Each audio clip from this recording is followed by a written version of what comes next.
मेरा नाम डॉक्टर मोहम्मद समीउल्लाह है। मैं MBBS और MS ऑर्थोपेडिक्स उस्मानिया से कर चुका हूँ। मैं fellowship in upper limb surgery और मैं गोल्ड मेडलिस्ट हूँ अल्हम्दुलिल्लाह। डॉक्टर साहब, मुझे ये जॉइंट्स पेन एक्चुअली होता क्या है जो आजकल कॉमन होता जा रहा है, छोटों में, बड़ों में, लेडीज़ में? ये जॉइंट पेन्स जो है सो एक बहुत बड़ा मेजर टॉपिक्स है।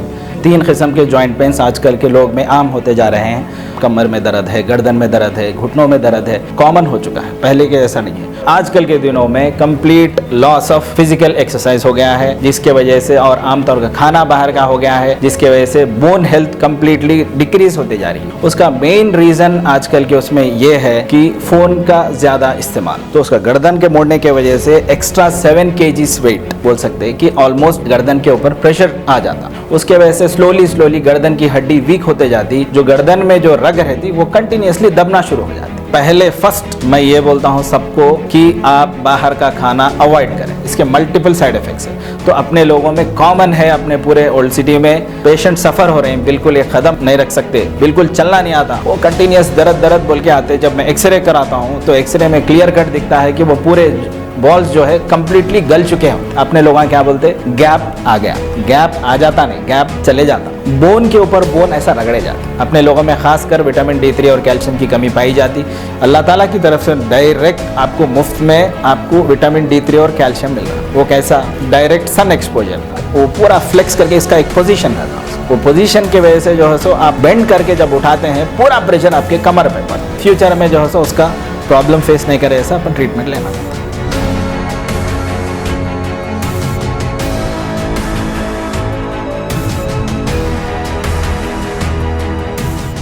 और हमारे इस प्रोग्राम को पेश किया है नूर अल हुदा टूर्स एंड ट्रैवल्स, जो निहायत ही कम कीमतों पर उम्रे के बेहतरीन पैकेजेस प्रोवाइड करते हैं। और इनके यहाँ आपको सऊदी अरब हो चाहे दुबई हो, उसके वीज़े आपको इंस्टेंटली मिल जाएंगे। और एयर टिकटिंग के लिए भी आप इनसे कांटेक्ट कर सकते हैं। मैं स्क्रीन पर इनका नंबर दे देता हूँ और डिस्क्रिप्शन में भी सारी तफसीलात मेंशन कर देता हूँ। तो चलिए हम बात करते हैं आज के ख़ास मेहमान से। अस्सलाम वालेकुम नाज़रीन, मैं मोहम्मद अब्दुल बारी, editor in chief Janata reporter. और आज हमारा एक बहुत ही ख़ास उन्वान है जॉइंट पेन्स पर। और ये हमारे माशरे में बहुत ही कॉमन होता जा रहा है कि पहले तो हम सुनते थे कि एक बड़ी उम्र के बाद में घुटनों का दर्द वगैरह से, बट आजकल छोटे बच्चों में, घर की लेडीज़ में, और बड़े जो जॉब करते हैं एम्प्लॉइज़ हैं लोग, उन्हीं के गर्दनों में, कमरों में ये सारी दर्दें जो है एक बहुत ही कॉमन होती जा रही हैं। तो आज हमारे इस टॉपिक पे बात करने के लिए हमारे स्टूडियो में मौजूद हैं डॉक्टर मोहम्मद समीउल्लाह, जो कि गोल्ड मेडलिस्ट है। तो चलिए मैं इनसे आगे बात करता हूं और जानता हूं कि जॉइंट पेन्स किस तरीके से होते हैं, इसको कम किस तरीके से किया जाए, इसके सप्लीमेंट्स वगैरह सारी तफसीलात इनसे से पूछता हूँ। तो अस्सलाम वालेकुम डॉक्टर साहब। वालेकुम अस्सलाम वरहमतुल्लाहि वबरकातुहू। जी डॉक्टर साहब, कुछ अपने बारे में बताइए। जी, मेरा नाम डॉक्टर मोहम्मद समीउल्लाह है।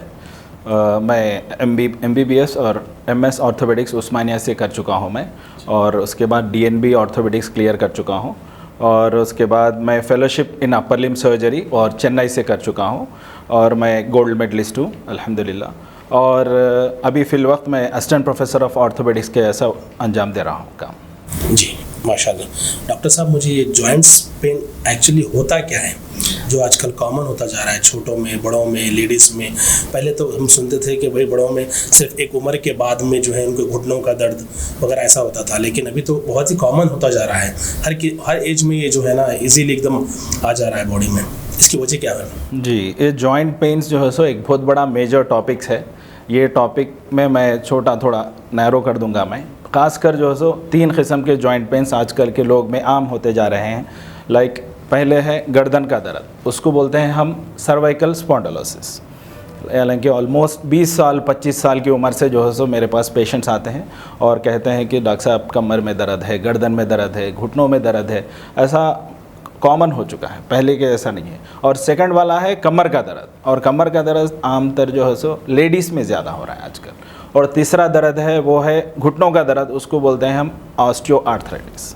तो स्टार्टिंग ऊपर से करेंगे अपन, सर्वाइकल स्पॉन्डिलोसिस बोलते हैं जिसको, गर्दन में दर्द। उसका मेन रीज़न आजकल के उसमें ये है कि फ़ोन का ज़्यादा इस्तेमाल और कंटिन्यूस नेक फ्लेक्शन में रखना। मिसाल के तौर पे आप कंटिन्यूस ऐसा रख रहे हैं गर्दन, नॉर्मल का गर्दन का एक टेक्सचर रहता है, वो टेक्सचर है एक्सटेंशन, यानी कि ऐसा रहना, एक्सटेंशन ऐसा सीधा रहना, बट अपने पास फ्लेक्शन कर दे रहे हैं, मतलब उसका उल्टा एग्जैक्टली। अल्लाह ताला उसको नॉर्मल एक्सटेंड बनाया उसको, तो उसका गर्दन के मोड़ने के वजह से एक्स्ट्रा 7 kg वेट बोल सकते हैं कि ऑलमोस्ट गर्दन के ऊपर प्रेशर आ जाता।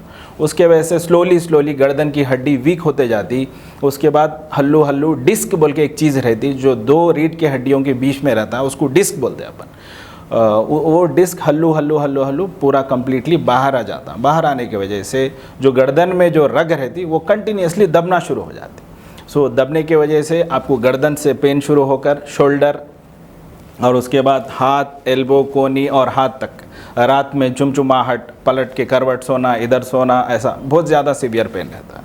और उसके बाद सेकंड मोस्ट कॉमन रीज़न है वो मोटा तकिया, जो तकिया अपन यूज़ करते हैं रात में सोने के लिए, वो कम्प्लीटली अब थोड़े लोग तो डबल तकिया यूज़ करते हैं। सो डबल तकिया भी जो है सो पूरा ऐसा फ्लेक्शन की वजह से हल्लू वो गुद कम्प्लीटली पीछे जाकर वो पीछे के नर्व्स जो रहते हैं उसको कम्प्लीटली कंप्रेस करने की वजह से कंटिन्यूस मुसलसल दर्द रहता है। ये है सर्वाइकल स्पॉन्डिलोसिस। सेकंड वाला है लंबार स्पॉन्डिलोसिस। लंबार स्पॉन्डिलोसिस यानी कि कमर का दर्द। ये मोस्ट कॉमन रीजंस जो है जेंट्स में ज़्यादातर हैवी बाइक ड्राइविंग, यानी कि आप गड्ढों में गाड़ी चला रहे हैं, आप कंटिन्यूसली उसको पीछे से प्रेशर पड़ना। और सेकंड मोस्ट कॉमन है फीमेल्स में, वो लोग कंटिन्यूसली बैठकर या कपड़े धोना या फिर कुछ वज़न उठाना, घर में कोई आम चीज़ जो बैठकर करना और वज़न चीज़ उठाने के वजह से वो पीछे डिस्क, सेम यहाँ जैसा ऊपर सर्वाइकल बोले हैं वैसा ही कमर में डिस्क रहता है। वो कमर में डिस्क प्रोलैप्स होने की वजह से कंटिन्यूस दर्द होता। उसको अपन एक कॉमन टर्म बोलते हैं सयाटिका। सयाटिका यानी कि कमर में दर्द जो डिस्क प्रोलैप्स की वजह से कंटिन्यूसली जो है सो पैर टींचा मारना और पैर सुंद हो जाना। रात में डॉक्टर साहब आके बोलते हैं डॉक्टर साहब नींद नहीं आ रही जिसकी वजह से। तो इसका मेन रीज़न है डिस्क प्रोलैप्स। और डिस्क प्रोलैप्स का जेंट्स में जो है सो वेट लिफ्टिंग और जिम, और जिम का कॉमन शौक़ है अपने लोगों में। और without proper training, without proper gym trainers instructions वो लोग हैवी वेट उठाते हैं। एग्जाम्पल टी बार बोलते हैं उसको, एग्जाम्पल टी बार वगैरह जिम में। टी बार के वजह से क्या होता, वो पूरा फ्लेक्स करके इसका एक पोजीशन रहता है उसका, वो पोजीशन के वजह से जो है सो आप बेंड करके जब उठाते हैं पूरा प्रेशर आपके कमर पे पड़ता, उसके वजह से डिस्क प्रोलैप्स हो जाता। तो आम तौर पे ये मोस्ट कॉमन है। और दूसरा उसके नीचे थोड़ा हिप्स में जाएंगे तो अपने लोगों में कॉमन है अपने पूरे ओल्ड सिटी में, और पाउडर लेते कुछ, जिम जाते हैं और कुछ किस्म का पाउडर जिसके वजह से आप कंटिन्यूस हैवी बॉडी होना बोल के रहते 15-20 साल या 25 साल। जब मैं उस्मानिया में वर्क कर रहा था, जब मोस्ट कॉमन अपने लोग ओल्ड सिटी से आते, न्यू सिटी से, हर जगह से आते, डॉक्टर साहब कमर में दर्द है और यहाँ पे बॉल्स में जो है दर्द हो रहा, चलने में मुश्किल हो रही, यहाँ के हिप जॉइंट जो बोलते हैं उसको बॉल्स, इधर और इधर दोनों बॉल्स रहते हिप जॉइंट्स में, वो कंटिन्यूस दर्द बोल के आते। जब मैं एक्सरे कराता हूँ तो एक्सरे में क्लियर कट दिखता है कि वो पूरे बॉल्स जो है कम्प्लीटली गल चुके होते हैं। इसका मेन रीज़न जो है वो जो ख़ास पाउडर रहता, वो पाउडर के वजह से। वो जिम ट्रेनर्स उसके अंदर स्टेरॉयड नाम का एक केमिकल रहता जो स्टेरॉयड मिलाकर दे देते हैं, और कंटिन्यूसली ये खाने की वजह से इसमें प्रूव्ड है कि मोर देन 3 मंथ्स आप यूज़ करें, मोर देन 3 to 6 मंथ्स आप कंटिन्यूसली अगर स्टेरॉयड का पाउडर यूज़ करें, कंपलसरी आपका बॉल चले जाता। उसके वजह से वेरी सीवियर कॉम्प्लिकेशंस, चलना भी मुश्किल हो जाती, आने को छोटे माइनर सर्जरीज की ज़रूरत नहीं पड़ती, कंप्लीट बॉल रिप्लेसमेंट यानी कि हिप जॉइंट रिप्लेसमेंट सर्जरी की ज़रूरत पड़ सकती है। तो उतना सीरियस मामला है, बट बच्चों में उतना सब्जेक्ट नहीं है, जो बोले वो दे देते ट्रेनर्स, जो बोले वो खा लेते, बाद में कॉम्प्लिकेशंस की वजह से हमारे पास आते हैं। लास्ट वाला है नी जॉइंट पेन्स। ये नी जॉइंट पेन्स इसको बोलते हैं हम ऑस्टियो आर्थराइटिस। ख़ासकर अपने लोगों में इससे पहले थोड़े स्ट्रॉन्ग रहते थे, चाहे मेल्स हो या फीमेल्स हो, हर चीज़ में जो है सो बॉडी बिल्डिंग रहती थी, नॉर्मल इंडियन दंगल करते थे, वो टाइम पे 5 किलोमीटर चलते थे फिर भी ठीक रहता था। बट आजकल के दिनों में complete loss of physical exercise हो गया है, जिसके वजह से, और आमतौर का खाना बाहर का हो गया है, जिसके वजह से बोन हेल्थ कंप्लीटली डिक्रीज़ होती जा रही है। इसके वजह से नी जॉइंट पेन्स आ रहे हैं, इसको बोलते हैं हम ऑस्टियोआर्थराइटिस। ये ऑस्टियोआर्थराइटिस में होता क्या है, ये एक ऊपर की हड्डी रहती है ऐसा, इसको थाई बोन है, इसको फीमर बोलते हैं, और नीचे की हड्डी है इसको टिबिया बोलते हैं। टिबिया यानी कि ये पैर की हड्डी। तो दोनों के बीच में नेचुरली अल्लाह ताला क्या देते हैं, गुद देते हैं, तो उसको बोलते हैं हम आर्टिकुलर कार्टिलेज। ये आर्टिकुलर कार्टिलेज आहिस्ता आहिस्ता दिन ब दिन हल्लू घट जाने की वजह से ये आर्टिकुलर कार्टिलेज लॉस हो जाता, उसके वजह से बोन के ऊपर बोन ऐसा रगड़े जाते। This is called as osteoarthritis. वो जो गैप जो है नॉर्मली 1 सेंटीमीटर का रहना घुटने में, नॉर्मल सबको 1 सेंटीमीटर का गैप रहता, बट अपने लोग क्या बोलते, गैप आ गया, गैप आ जाता नहीं, गैप चले जाता। जो एक्सरे में निकालते गैप दिखता, लोग बाहर आके बोलते कि गैप आ गया डॉक्टर साहब, पैरों में गैप आ गया, कमर में गैप आ गया। गैप आता नहीं है, ये गैप जाता है। तो ये ऑस्टियोआर्थराइटिस में 4 स्टेजेस रहते हैं। एक फर्स्ट स्टेज है आपको ये गैप 10 mm से 8 mm हो जाता है, इसको फर्स्ट स्टेज। सेकेंड स्टेज है 8 mm से 6 mm चले जाता है सेकेंड। थर्ड वैसे ही कम होता और लेस दैन 2 mm हो जाता। लास्ट स्टेज ऐसा आता बोन के ऊपर बोन कंप्लीटली बैठ जाती, दैट इज़ लास्ट स्टेज। तो इसमें मेन कॉमन कॉजेस क्या है, इसके रीजंस क्या है। फर्स्ट मेन रीज़न है इसका इडियोपैथिक यानी कि किसी को भी आ सकता, कैसा भी आ सकता, उसका कोई रीज़न नहीं है। First most common cause is idiopathic, यानी कि ऐसा नहीं है कि इसको आता है उनको कहीं को नहीं है, ऐसा नहीं, किसी को भी आ सकता है without any reason. Second reason क्या है, जेनेटिक, यानी कि अपने पेरेंट्स में जो है सो एक ख़ानदानी सिलसिला चल रहा है तो उसमें वो भी आ जाता। थर्ड वाला जो है most common cause post menopausal ladies में आफ्टर 40 और 45 तो मेंसेस एवरी मंथ जो होते हैं वो रुक जाते हैं, उसके वजह से हार्मोनल इम्बैलेंस हो जाता।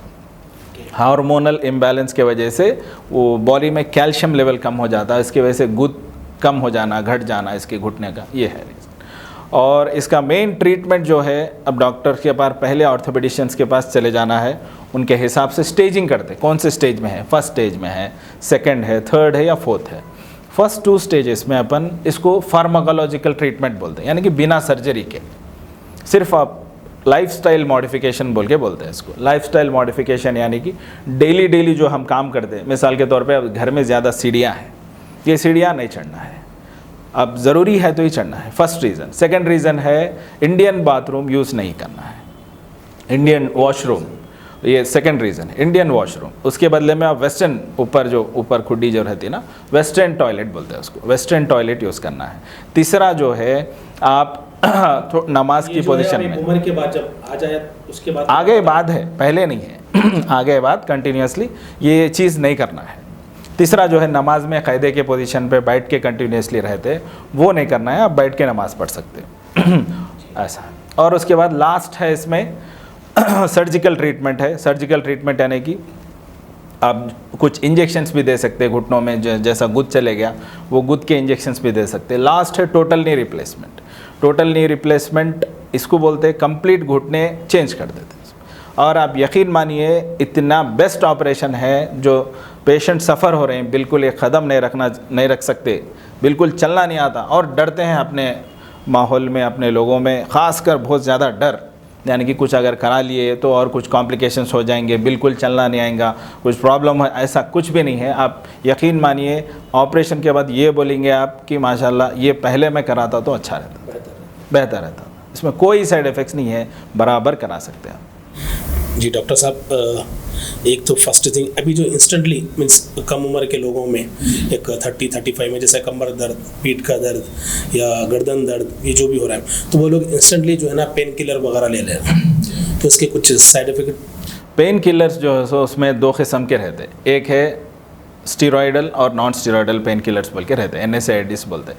ये टेम्पररी यानी कि 1 दिन या फिर 1 हफ्ता लिए तो उसका कोई साइड इफ़ेक्ट नहीं है, बट ज़्यादा सीरियस यानी कि कंटिन्यूसली 2 महीने ले रहे हैं, कंटिन्यूसली 3 महीने ले रहे हैं, इसके वजह से डायरेक्टली इसका इफेक्ट जो है सो किडनी पे पड़ने वाला है। किडनी हल्लू जो है सो फेल्यूर में चले जाती। इसका एक ही टेस्ट है, वो क्रियाटिनिन बढ़ते जाता है, जिसकी वजह से किडनी फेल्यूर की वजह से क्रियाटिनिन बढ़ जाता, उसके लिए आप ज़्यादा सीरियस कॉम्प्लिकेशंस लाइक डायलिसिस तक भी चले जाते। इसलिए मैं ख़ासकर जो है सो मैं गुजारिश करता हूँ, प्लीज़ आप don't take pain medicine unless it is prescribe by a proper doctor और एन ऑर्थोपेडिशियन। नहीं, आजकल ये कॉमन होता जा रहा है, उसमें जो कमर में दर्द हो गया मेडिकल स्टोर पे बता दिए। आप इससे तो अच्छा ये है, आपका कमर दर्द हो रहा तो आप डायरेक्ट ऑर्थोपेडिशियन के पास जाइए, इसका रीज़न मालूम करिए, प्रॉपर मेडिकेशंस लीजिए, और फिजियोथेरेपी भी बहुत अच्छा काम करती है, आप उसको भी फॉलो कर सकते हैं। डॉक्टर साहब, मैं सुना हूँ कि ये जो बीमारी है ख़ासतौर पे छोटे बच्चों में, छोटे जो पैदा होते हैं बच्चे, तो इनमें कुछ रिश्तेदारों में, करीब के लोगों में ऐसा कुछ शादी वगैरह करने पर भी ऐसी कुछ बीमारी उनमें जो है ना मुबादिल तबादिल होती है, वो करके सुना हूँ। जी हाँ, ये बिल्कुल सही बात है कि आम तौर से अपने लोगों में खलेरे या फुपेरे या चचेरे, तायरे, ऐसे इसको बोलते हैं हम इंग्लिश में कंजैंग्विनस मैरिज। ये कंजैंग्विनस मैरिज के वजह से बहुत सारे जेनेटिक प्रॉब्लम्स बच्चों में हो सकते हैं, ताकि अब क्रोमोसोमल अनोमलीज बोलते हैं इसको। तो क्रोमोसोमल अनोमलीज के वजह से आपको बच्चा पैदा होने में डिफेक्टिव बच्चा पैदा होता, यानी कि थोड़े बच्चे जो है सो पैदा होते नॉर्मली, बट बाद में उनको प्रॉब्लम ये रहता बच्चा बात नहीं कर रहा, थोड़े लोगों को ये रहता सुने नहीं आ रहा, इसको बोलते हैं हम हियरिंग डिफेक्ट। और थोड़े बच्चों में ऐसा भी होता पूरा क्रिपल्ड बोलते हैं उसको, यानी कि पूरे बोन्स पूरे ऐसा कर्व्ड रहते, पैरा ऐसा पूरे टेढ़े हो जाते, और पीछे से कुछ ऐसा गड्ढा, ऐसा कुछ ट्यूमर के तरह भी आपको नज़र आता। तो ये सारे कॉम्प्लिकेशंस है, तो बेटर अवॉइड कर सकते तो अच्छा है। रिश्तेदारों में, करीबी रिश्तेदारों में ऐसा कुछ ब्लड रिलेशन, यानी कि मैं बोला ना, चचेरे है, तायरे है, खलेरे, मुमेरे, फर्स्ट रिलेटिव्स बोलते हैं इसको। फर्स्ट रिलेटिव्स को अवॉइड करना अच्छा है, नए रिश्ते या फिर दूर के रिश्तेदार ऐसा कर सकते हैं आप। अच्छा जी। तो डॉक्टर साहब, इसको मीन्स कम करने के लिए या ना होने के लिए, तो अब हमारे वालिदैन अपने बच्चों को क्या डाइट दें? डाइट ये है कि पहले फर्स्ट मैं ये बोलता हूँ सबको कि आप बाहर का खाना अवॉइड करें। ये फर्स्ट मैं किसी को एडवाइस जो बोलते ये देता हूँ। बाहर का खाना, चाहे वो चिप्स हो, चाहे वो प्रोसेस्ड फूड हो, चाहे वो मैकडी हो, KFC हो, आजकल के माशरे में बहुत ही कॉमन हो रहा है कि बाहर पहले कुछ भी हुआ ऑर्डर कर दो, स्विगी करो, जोमेटो करो। इसके वजह से डायरेक्ट वो प्रोसेस्ड फूड बोलते हैं, वो डायरेक्टली आकर अपने बॉडी में कोलेस्ट्रॉल के जैसा, और क्या इसका अब्जॉर्प्शन भी कम हो जाता, बॉडी में डाइजेस्टिव सिस्टम भी ख़राब हो जाता, इसके मल्टीपल साइड इफ़ेक्ट्स है। तो ये अवॉइड करना है। दूसरा, जो घर में बनता वो आप ले सकते, यानी कि डेली बॉइल्ड एग ले सकते, और नॉन वेजिटेरियन डाइट है जिसमें प्रोटीन रिच डाइट है वो ले सकते आप, और ग्लास ऑफ मिल्क ले सकते आप, और ड्राई फ्रूट्स ले सकते आप। ये अच्छी चीज़ें हैं, हर चीज़ आप यूज़ कर सकते हैं, जिसकी वजह से बोन स्ट्रेंथ भी अच्छी रहती है और इम्यून सिस्टम भी अच्छा रहता है। इसके इधर ना होने की तरफ से कुछ एक्सरसाइज वगैरह कुछ बता सकते हैं जो रेगुलर हम डेली रूटीन के में इस्तेमाल करते हैं? फर्स्ट बेस्ट रेगुलर एक्सरसाइज है ब्रिस्क वॉकिंग। ब्रिस्क वॉकिंग यानी कि आप मिसाल के तौर पे सिर्फ और सिर्फ 15 मिनट या 30 मिनट आप एक्सरसाइज करते हैं, खाली फास्ट तेज़ चलना, उसको बोलते हैं ब्रिस्क वॉकिंग। वो पहला और दी बेस्ट एक्सरसाइज है। दूसरा एक्सरसाइज है नॉर्मल फिजिकल एक्टिविटी, और कौन सा भी प्ले कर सकते हैं आप, यानी कि बैडमिंटन है, बास्केटबॉल है, वॉलीबॉल है, क्रिकेट है। रोज़ शाम में एक घंटा अगर आपको इसमें मसरूफियत है, आप बिज़ी है, तो आप जस्ट सुबह या शाम में एक आधा घंटा जो है सो आप वॉकिंग करिए, ये बेस्ट एक्सरसाइज है। और रात का खाना 8 बजे के अंदर, और रात का खाना अगर आप 9-10 बजे के बाद खा लिए, उसके बाद जल्दी सो गए, तो आपको एसिडिटी के प्रॉब्लम्स भी आ जाएंगे, इंडाइजेशन का प्रॉब्लम भी आ जाएगा, और हेल्थ भी जो है सो बुरी होते जाएगी। तो डॉक्टर साहब, मुझे ये बताइए, क्या वेट लॉस से कुछ फ़र्क पड़ता है जॉइंट पेन पे? ये वेट लॉस का प्रोसेस 100% इफेक्ट पड़ता है। मिसाल के तौर पे कोई 100 kgs का है और उसके घुटने घसे गए, और वो एक्टिवली अगर एक्सरसाइज करे, एक्टिवली वॉकिंग करे, डाइट पे कंट्रोल करे, अगर आप उसका वज़न 100 से अगर 90 भी हो गया, यानी कि 10 kgs लॉस भी हो गया, तो उसका डायरेक्ट इफेक्ट घुटनों पे पड़ता, और वेरी सून वो पेन्स जो है सो कम हो जाते। डायरेक्ट इफेक्ट है इसका। जी हाँ, weight loss is best for joint pains. Doctor साहब, मुझे कोई कुदरती ऐसी चीज़ें बताइए जो हड्डियों को मजबूत कर सके हर उम्र के लोगों में। जी, ये हड्डियों का 2 चीज़ें मैं बताता हूँ। एक जो है सो नेचुरल कुदरती है, दूसरा आर्टिफिशियल। नेचुरल चीज़ें ऐसे है कि main calcium rich diet, calcium किस में ज़्यादा रहता, ख़ासकर अपने लोगों में जो बुर्का पहनते हैं, अपने लोग हर चीज़ पर्दा नशीन सिस्टर्स है हमारे, उन लोगों में क्या है बोलो तो सन का एक्सपोजर नहीं रहता। अल्लाह ताला की तरफ से डायरेक्ट आपको मुफ्त में आपको विटामिन D3 और कैल्शियम मिल रहा। वो कैसा? Direct sun exposure. आप रोज़ अगर आधा घंटा या फिर अपने जेंट से बाहर जाते करते, वो लोगों में आम है कि नॉर्मल रहना, बट लेडीज़ में इसका खासकर प्रॉब्लम है। तो डायरेक्ट सन एक्सपोजर, धूप में आप एक सुबह के टाइम पे एक 8 से 10 के बीच की धूप में आप एक 15-20 मिनट ही सही, हाफ एन आवर ऐसे ही अगर बैठ गया है तो आपको विटामिन D3 भी मिल जाता, कैल्शियम भी मिल जाता। ग़िज़ा में आप पूरे फ्रूट्स ले सकते और प्रोटीन डाइट गोश्त ले सकते, और उसके बाद ग्लास ऑफ मिल्क रोज़ाना ले सकते, और एग वाइट्स 2 to 3 ले सकते, और भाजियाँ ग्रीन लीफी वेजिटेबल्स ले सकते। इसमें ऑल जो भी मैं सोर्सेज बताया हूँ very rich source, but after 45 years यानी कि 50 ईयर्स के बाद ये सब बस नहीं होता। तो उन लोगों में स्पेसिफिक टैबलेट्स रहते हैं। आप अगर ऑर्थोपेडिशियन के पास, डॉक्टर के पास जाएंगे तो वो स्पेसिफिक टैबलेट्स लिखते हैं जिसकी वजह से कैल्शियम और विटामिन D3 का इम्प्रूवमेंट रहेगा। ओके, जैसा आपने बताया कि कम से कम एक हाफ एन आवर धूप ले, लेडीज़ हो चाहे जेंट्स हो। जेंट्स का तो खैर मसला नहीं है, वो तो बाहर फिरते हैं। लेडीज़ तो मैं समझता हूँ पहले हमारे माशरों में जो है सहन हुआ करता था घर में, ठीक है, तो उसके लिए इजीली जो है ना पहले के लोगों को आसानी से धूप मिल जाती थी। अभी जो फ्लैट्स में रह रहे हैं वो लोग, क्योंकि हमारा मसला तो जो है ना कि पर्दे का मामला है, हमारा बुद्धिस्टिक मामला है, बाहर तो बगैर पर्दे के निकल नहीं सकते, तो उन फ्लैट्स में रहने वाले उस चीज़ को कैसे लेवल करें? अब मिसाल के तौर पे कौन सा भी फेसिंग फ्लैट रहता, वो फ्लैट में जो है सो कहीं ना कहीं सुबह की धूप 100% आती, तो वो एरिया चूज़ कर लें आप। वो एरिया में जाकर आप वहाँ पे एक 15-20 मिनट आप ये करें। अगर वैसा भी नहीं है तो 5th फ्लोर, जो भी टॉप फ्लोर है वहाँ पे जा सकते। टेरेस पे जाके आप एक उसमें वॉकिंग भी हो जाती है और सन का एक्सपोजर भी हो जाता। ऐसा करें, ज़रूरी है ये। अपने लोगों में ख़ासकर विटामिन D3 और कैल्शियम की कमी पाई जाती। इसका एक ही इलाज है, एक तो आप ये करना है या फिर टैबलेट्स का इस्तेमाल करना है। 2 किस्म के फ्रैक्चर रहते, एक रहता सिर्फ क्रैक यानी कि हड्डी में तड़क आ जाती।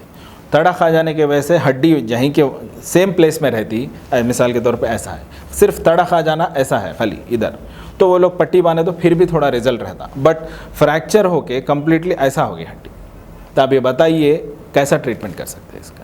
आप कुछ भी पट्टी डालो, कैसा भी खींच के बनो, ये नहीं रहता है। थोड़े fractures they can treat, but not all fractures. So मैं बोलता हूँ प्लीज़ आप ऑर्थोपेडिशियंस के पास आइए, डॉक्टर के पास आइए, प्रॉपर ट्रीटमेंट लीजिए। फ्यूचर में जो है सो उसका प्रॉब्लम फेस नहीं करे, ऐसा अपन ट्रीटमेंट लेना रहता। चलिए नाजरीन, हमें दीजिएगा इजाज़त। बहुत शुक्रिया आपका अब तक बने रहने के लिए। और अगर आपके दिमाग में कोई कुछ ऐसे सवाल रिलेटेड जॉइंट्स पेन के ताल्लुक से हैं तो नीचे आप कमेंट बॉक्स में हमें कमेंट करके पूछ सकते हैं। इंशाल्लाह डॉक्टर साहब फिर जब भी रहेंगे इंशाल्लाह हम उनसे पूछेंगे। तो हमें दीजिएगा इजाज़त। और अब तक आपने हमारे चैनल को सब्सक्राइब नहीं किया है तो प्लीज़ हमारे चैनल को सब्सक्राइब कर लें, फेसबुक पेज को फॉलो कर लें। शुक्रिया।